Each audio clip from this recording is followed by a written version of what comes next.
পশ্চিম ত্রিপুরা জেলা পরিষদের 12 নং কেন্দ্রের প্রার্থী বিশ্বজিৎ শীল নোয়াগাঁও স্কুলে ভোটারদের সঙ্গে কথা বলেন। দিদি একটু সাইড থেকে বলেন। হ্যাঁ,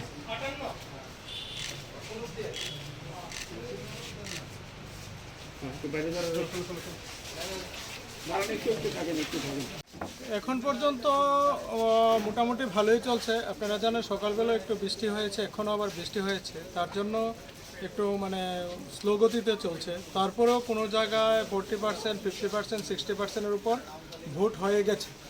তো আমার বিশ্বাস সেটা যত বেলা বাড়বে ভোটও বাড়বে। আমাদের রাজ্যের যেটা ঐতিহ্য, আমাদের দুর্গাপূজা, কালী পূজা যেভাবে আমরা উৎসবের মেজাজে থাকি, সবাই অংশগ্রহণ করি, সেই জায়গায় আমাদের এই রাজ্যেও একটা ঐতিহ্য আছে উৎসবের মেজাজে ভোট।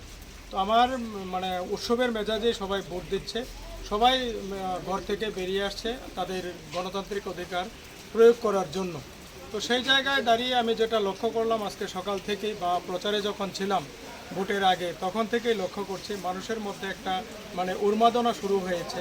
কিভাবে আমাদের যশস্বী প্রধানমন্ত্রী আমাদের মোদিজির হাতকে কিভাবে শক্তিশালী করা যায়, উনি যে গরিবের মানুষের জন্য যে কাজকর্ম করছেন এবং দেশকে সারা বিশ্বের দরবারে যেভাবে এগিয়ে নিয়ে যাচ্ছেন, ওনাকে সমর্থন করার জন্য আমাদের রাজ্যের মাননীয় মুখ্যমন্ত্রী প্রফেসর ডক্টর মানিক সাহাজির নেতৃত্বে রাজ্য যেভাবে এগিয়ে চলছে সেটার ধারাকে অব্যাহত রাখতে, এবং আমাদের এই খয়েরপুরের মাননীয় বিধায়ক শ্রী রতন চক্রবর্তী যেভাবে এলাকার জন্য কাজ করছেন, সর্বোপরি আমাদের যে পঞ্চায়েত সমিতি এবং জেলা পরিষদ গত 5 বছর যাবৎ যেই কাজ করেছে, গরিব কল্যাণে মানুষের জন্য যে কাজ করেছে, তার পরিপ্রেক্ষিতে ভোট তারা ভারতীয় জনতা পার্টির পদ্মফুল চিহ্নে দিবে।